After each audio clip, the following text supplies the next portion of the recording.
At 70, Mel Gibson has reached an age where reflection comes more naturally than restraint, and when he finally speaks about Val Kilmer, his words feel less like a headline-grabbing revelation and more like a quiet reckoning shaped by decades of experience, triumph, failure, and hard-earned humility.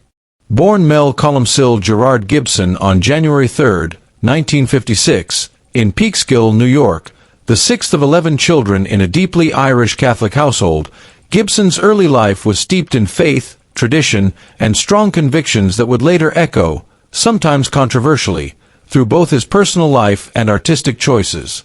In 1968, his family relocated to Sydney, Australia, a move driven by his father's legal victory and a desire to escape the social turbulence of America during the Vietnam War era, and one that would quietly set the stage for one of the most improbable careers in modern cinema.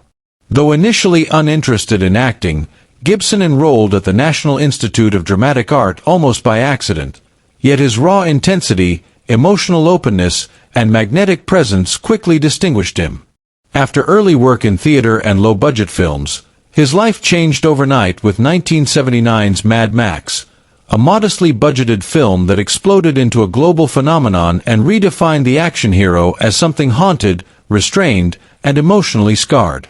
Gibson cemented that image through Mad Max 2 and Beyond Thunderdome, while simultaneously revealing surprising sensitivity in films like Gallipoli, proving he could balance toughness with vulnerability in a way few actors could. Hollywood soon embraced him, and throughout the 1980s and 1990s he became one of the world's most bankable stars, blending drama and volatility in films like The Year of Living Dangerously and pop culture dominance in the Lethal Weapon series, where his portrayal of Martin Riggs infused action comedy with genuine pain and emotional depth. At the height of his fame, Gibson pushed further, transforming himself into an ambitious filmmaker with Braveheart, a sweeping epic that won 5 Academy Awards and established him as a serious directorial force unafraid of grand emotion, brutal imagery, and moral conviction.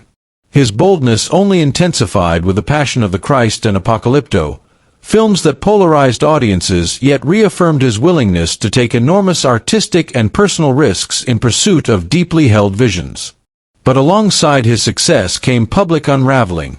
highly publicized struggles with alcohol, explosive remarks, and legal battles that led to professional exile and forced uncomfortable conversations about accountability, forgiveness, and the separation of art from artist. Over time, Gibson began a slow return, culminating in Hacksaw Ridge, a critically acclaimed film that reminded audiences of his undeniable skill behind the camera. His personal life mirrored these dramatic arcs: a 26-year marriage to Robin Moore, with whom he raised 7 children, a turbulent relationship with Oksana Grigorieva, and later, a quieter, stabilizing partnership with Rosalind Ross, with whom he welcomed another son, bringing his total number of children to 9, relationships that, despite upheaval, reinforced his repeated claim that family remains his greatest legacy. It is from this place, older, tempered, and deeply reflective, that Gibson now speaks about Val Kilmer, not as a Hollywood myth but as a fellow artist shaped by brilliance, struggle, and resilience.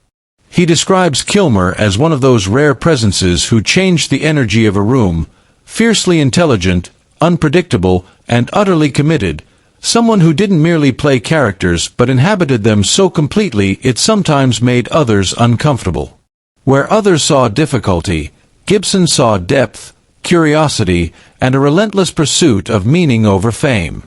Kilmer's health struggles, particularly his loss of voice to throat cancer, affected Gibson profoundly, a cruel irony for an actor whose voice carried such authority and vulnerability, yet one Kilmer met with courage, adaptation, and an unyielding refusal to surrender to self-pity. Looking back now, Gibson speaks of time stripping away ego and leaving only respect for those who showed up fully, even when it cost them something, recognizing in Kilmer a mirror of his own battles with fame, controversy, and misunderstanding. Long after the noise fades, Gibson believes, what remains is the work, and Val Kilmer's work, raw and fearless, will endure. In the end, Gibson offers no dramatic confession, only admiration, for Kilmer's talent, spirit, and the way he faced adversity without losing himself, a quiet tribute from one complex artist to another, and a reminder that true legacy is forged not in comfort, but in honesty.